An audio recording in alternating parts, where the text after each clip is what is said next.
Hello there, welcome back to my channel. It is Monday, February 3rd, start of a new month.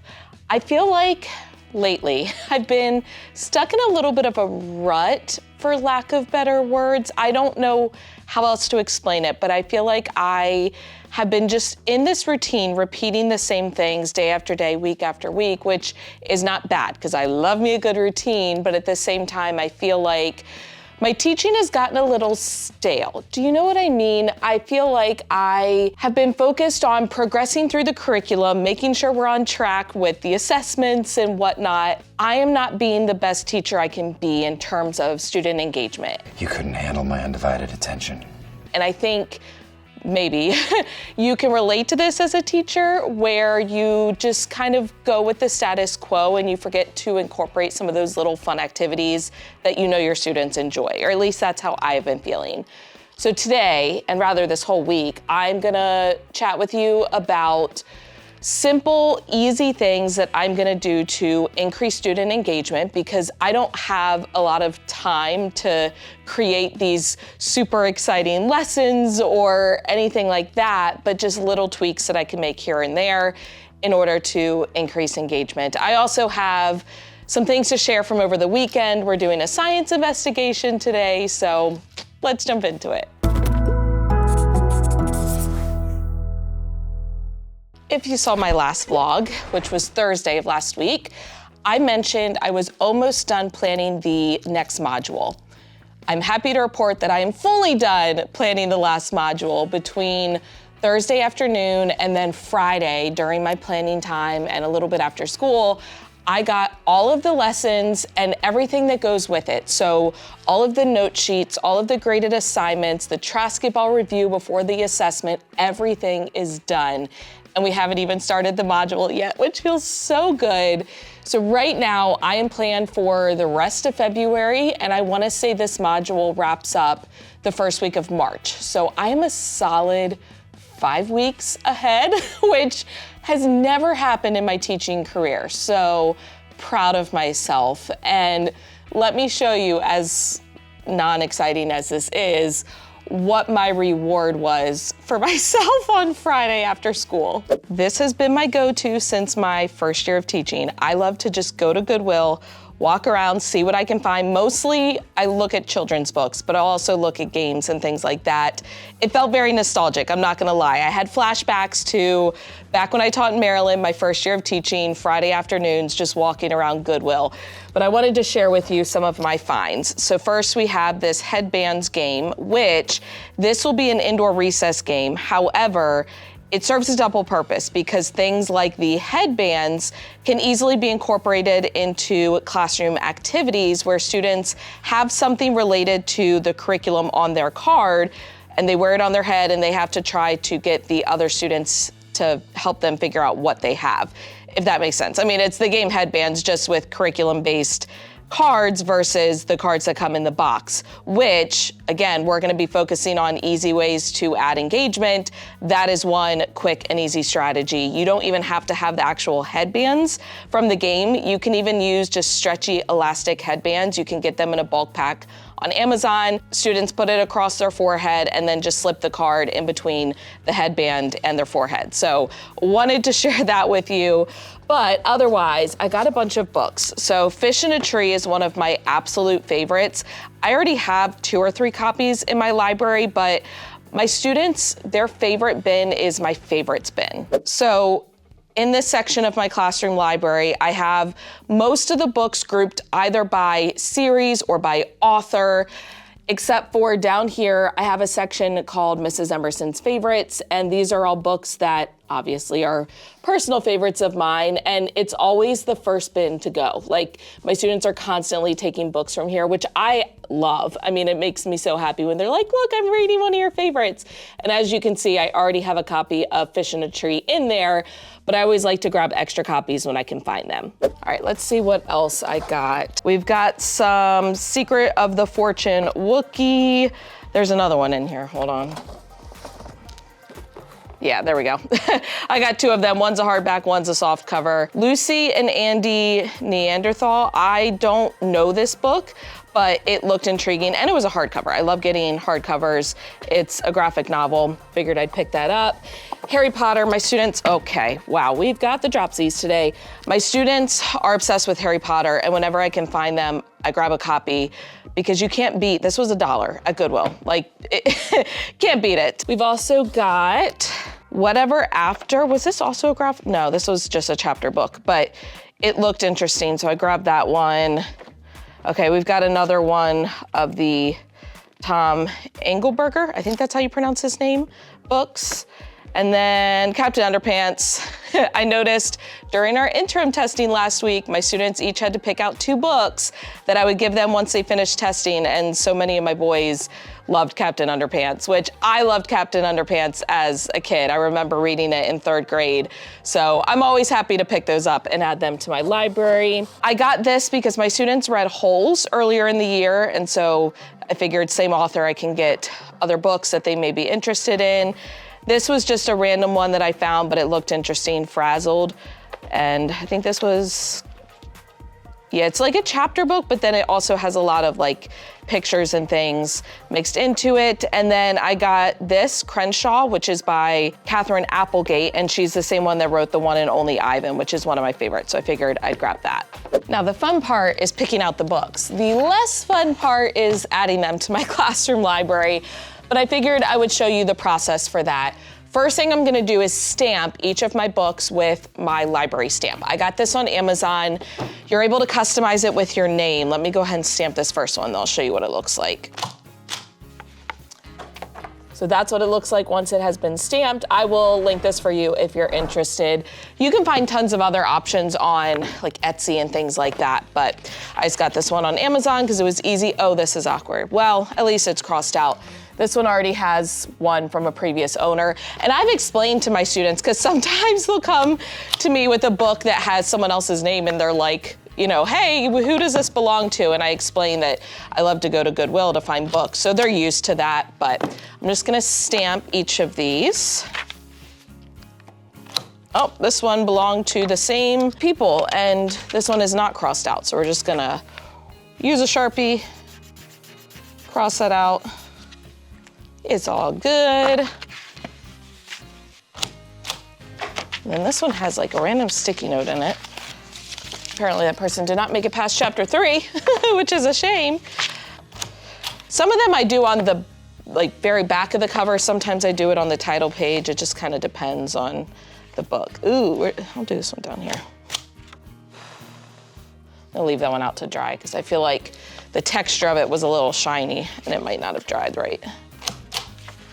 Okay. Oh, I love when the pages are yellow like this and it's like an older book. I was gonna say it probably smells good. Okay, between going to Goodwill to look at books and then smelling the books, y'all probably think that I am so strange, and you would be correct. But in a strange way, it feels like they're making fun of me. Okay, let's do that. They're done.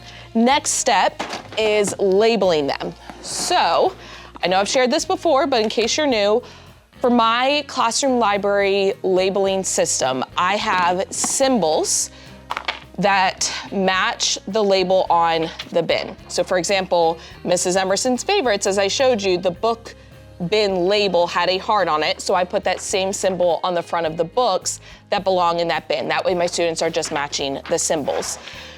Now, I have this as an editable pack on Teachers Pay Teachers. I will link it for you. It has over 500 symbols, and then you can customize what the labels say. So, in order to attach them, I just print these on regular paper, but they are designed to be printed onto circle labels. It's just more expensive to print them on labels. So what I do is print them on regular paper.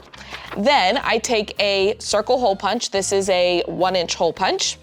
I will just punch out the label, and then I attach it to the book using clear packaging tape. So for example, Fish in a Tree is gonna go in my favorites, so it gets the little heart, and I just take a little piece of tape, bada bing, bada boom, done. Now, usually I put it at the very top corner, but if there's text there that I don't want to get covered, like in this case, the author's name, I'll put it just a little bit below. But that one is done. Let's see. I don't need any more hearts. This is Diary of a Wimpy Kid, which I don't have any there. 39 clues, no. This is where I have to remember what symbols go with what. Picture books, no, nope. And as you can see, some of these, for example, this one, like I've just cut off the couple that I've used, but, oh, here we go. All right, I will use, this is for my like Star Wars section, but I put these in there. So, how many are there? 3. Okay, so I need to punch out 3 of them. 1, 2, 3.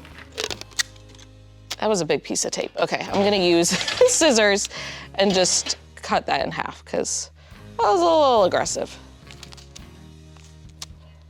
Oh, okay, well now I got 3 pieces out of it, but that one's no longer big enough to cover the circle. Nor is that one. Okay, well that was pointless then. Happy Monday. It's all good.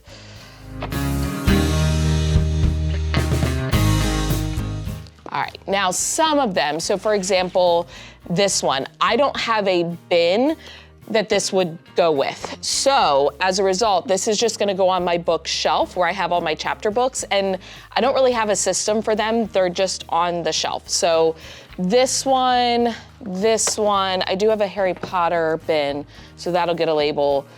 That, I do have a Captain Underpants. Okay, so these are just gonna get added to the shelf, and then these ones need labels. So, oh, here we go. Harry Potter is the lightning bolt. I'm gonna have to cut this because my, what is that called? Punch, can't reach it. Okay. All right, so that's Harry Potter, that's trash, and then that one's done. That one's done. I need the underwear. There we go. Okay. Punch one of these out. Put that in there. And that. And this bin where I keep all of these just goes in my closet.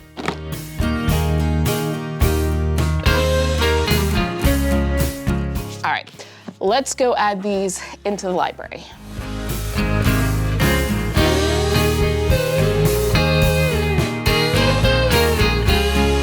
Next up is our science investigation. This week we are talking about rocks and natural resources, and specifically the different properties of rocks and their permeability. So the investigation today, they are taking a sponge, which this was 2 sponges, normal size, and I cut it into 3 pieces. And they are taking modeling clay. They're going to soak them both in water and then squeeze out as much water as they can, and they will measure it using a graduated cylinder. The point is the sponge holds a lot more water than the modeling clay, although what's kind of funny is you watch the video of the kid doing it and like nothing comes out of the clay.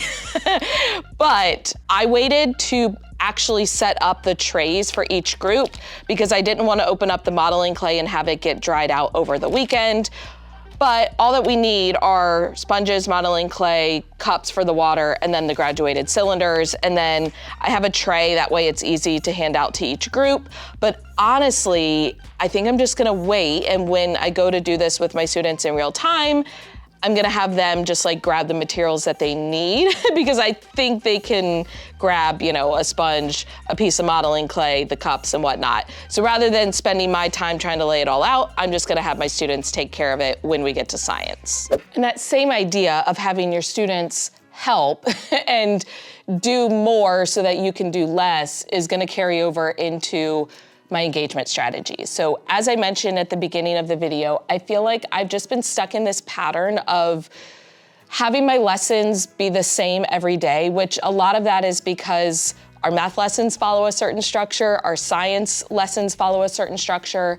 And while I love that, and I do think it's good for my students, they know what to expect, sometimes, at least speaking from personal experience, that can lead to you getting stuck in kind of this perpetual cycle of not having anything new or exciting. Now, granted, my students get excited over the smallest things that I find not very exciting, but they enjoy. For example, in math, we do these sprint exercises where they have to time themselves for a minute to get as many problems done as they can.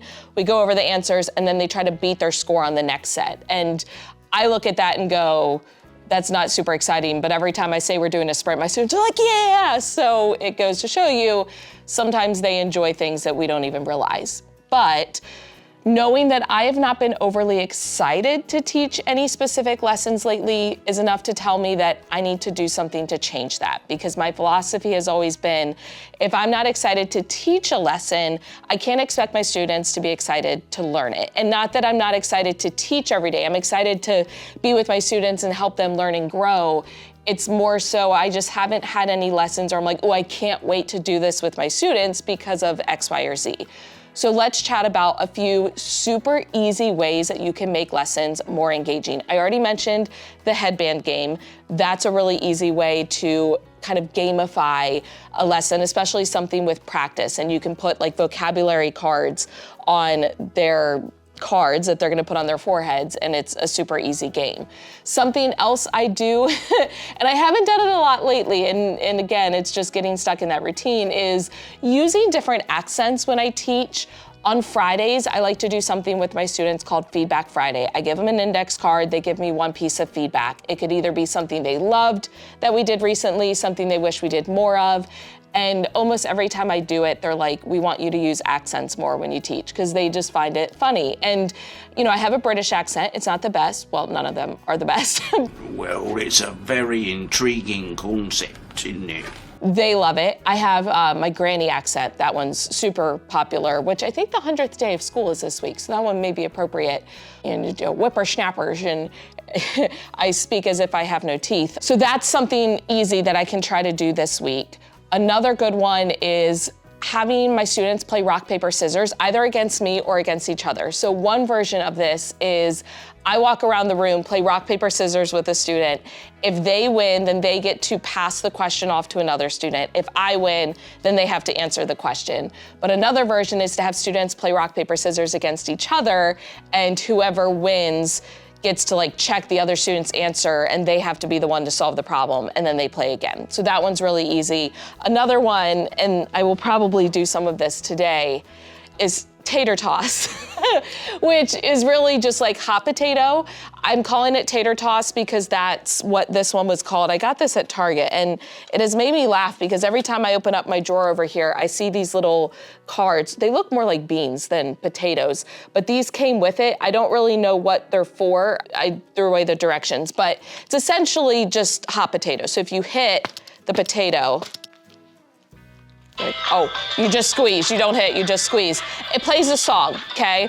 And the idea is my students would be tossing this around. When the music ends, whoever is holding it would answer that question, or how I plan to use it today. Hold on, let this finish.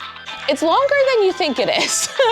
Thus far, since getting this from the Target Dollar Spot area, my students have only really played with it for indoor recess. How I plan to use it today, our lesson is on adding mixed numbers. And so as we do some practice problems, when we go over the answer, I will have those student, like whoever is holding it at the end, will be the one to come up to the board to show their work. So that's something super easy that I plan to do today, along with some Kahoots and Blookits. I think I'm gonna do a Blookit with them. Kahoot and Blookits are great because you don't have to create the question sets on your own. You can go on and find pre-made question sets.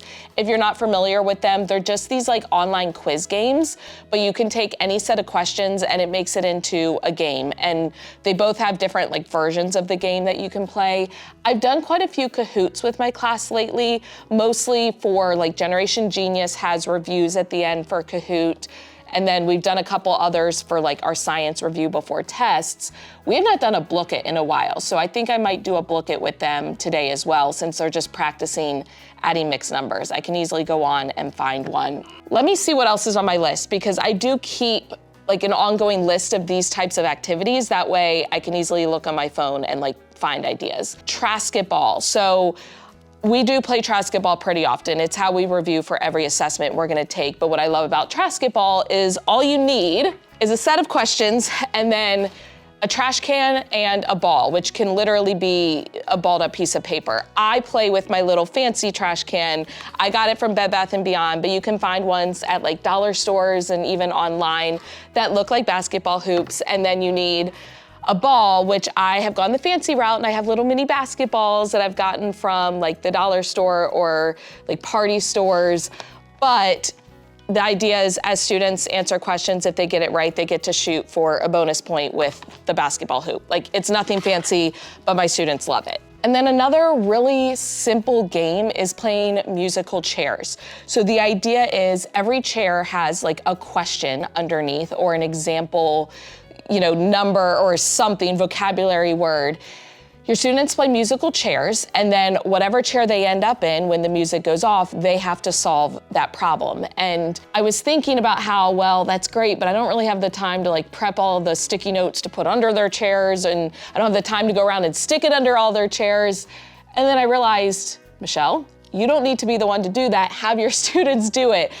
For example, with adding mixed numbers, or then we're gonna go into subtracting mixed numbers, I could have my students come up with their own problem, write it on a sticky note, put it under their chair, then we play the game and they're gonna solve someone else's problem based on the chair that they end up at. So that's, again, something super easy. My students have more ownership over it because they're the ones actually creating the problem. And it adds another element that when they return to their seat, they get to double check their problem and make sure that it was solved correctly. So again, no prep on your part, but it makes it just that much more fun and engaging for your students. So I would love to hear from y'all. What are your favorite ways to just make instruction more engaging without prepping a bunch in advance? Like, what are those easy little tips and tricks? I have other ones, and maybe I'll share more in the next vlog, because my goal is this week, every single day, to have something kind of new and novel just to make it that much more exciting. So I'll keep you updated on Friday, let you know how the week has gone. All right, school ended about an hour ago. After school, I had to rearrange my trap tables because we are interim testing again tomorrow, but this time for reading. Now, thankfully, I actually got the tables all moved during dismissal, and my students did a great job helping me. It helps that they knew exactly where to put them since we just did this last week. I also went around and put sticky notes with their names on them at their seats. That way, when they come in the morning, they pick out the 2 books that they want to read once they're done. They put the sticky note with their name on it on top of the books. I collect them, and that way I know which books belong to which students, so I can hand them out as they finish. I also put a Puffy Mint at each of their seats, and I just have Tuesday folders. I had to respond to some emails. I also made some graded assignments. So I'm starting to jump into the module after the next module. So currently we are on module 5 for math. Module 6 is all done. I have started working on 7. And I went through and kind of mapped out how many graded assignments we would need based on how the weeks fall. And I determined basically 2 graded assignments. I may end up making a 3rd, but I got the 2 made and the answer keys, all of that. So I feel good. Even though I didn't get a ton of planning done today, I made little bits of progress. I gave a graded math assignment today. I already got that graded and put in the grade book. So overall, it was a good day. This kind of cracked me up. With our science investigation today, I only did it with my morning class because my afternoon class had Makerspace, which was a makeup from a couple of weeks ago. But I always tell my students how I expect them to clean up. So when they get their materials, I tell them what it should look like when they return their materials. And because today's investigation incorporated water, I told them they need to make sure they clean off any of the materials and get off the extra water. That way it's dry and I can put it away. And bless this group that was trying to clean out their graduated cylinder. And so they put a paper towel in here in order to dry it out. And then the paper towel got stuck. But it was so cute watching them try to get it out. There we go. The science investigation was okay. It wasn't the best, but I knew that going into it because I had seen the directions video of the girl trying to squeeze the clay and nothing came out. And while it helps to show that a sponge absorbs more water than the clay because it's porous, it also is not a great representation because technically clay can absorb some water, and you think about clay in the soil, we're gonna have to have a deeper discussion about it. But that is a discussion for another day because there is just never enough time, especially with science. I feel like it flies by. As I mentioned, tomorrow we're interim testing, so hopefully I can still teach a math lesson. And then later on in the week, we've got a math test, a science test. It's just, the cycle never ends. But back to the engagement, I did the tater toss with my class. So after the application problem, I always ask my students, what answers did we get? And we record all of the answers, and then we go through and we talk about strategies for solving, and we start to eliminate answers. And so after I got the list of all of our different answers, which it was fantastic because today's application problem, it dealt with measurement, and it had like this many meters and this many centimeters, and they had to add another amount of meters and centimeters. And so my students had all kinds of different answers. So the answer was 6 meters, 67 centimeters, but some students said 5 meters, 167 centimeters. Some students had it as a decimal, so 6 and 67 hundredths of a meter. Some of them expressed it as 6 meters, 67 hundredths of a meter versus 6 meters, 67 centimeters. It was really cool to see all the answers and talk about how they were all right and just expressed in different ways. But regardless, when it came time to choose a student to share their work, we did the tater toss and my students loved it. Again, it was so simple, but it made it that much more engaging. We also did 2 different did we do 2? I did 1 in the morning and I got 2 in the afternoon of bookets, which again, it just was a quick, easy way for my students to practice before their graded assignment. So I will keep you updated, and in my next vlog, I will let you know some of the other things that I've tried this week. But hopefully you found this video helpful and maybe got just a couple of simple ideas. And even if you don't get them from me, check out the comments, read down below, because hopefully you all are leaving other ideas as well. I can't wait to read them. But if you enjoyed this video, please give it a thumbs up. Go ahead and hit the subscribe button and notification bell so you don't miss any future videos. As always, thank you for watching. I love you so much. Don't forget to put your positive pants on, and I'll catch you in the next one.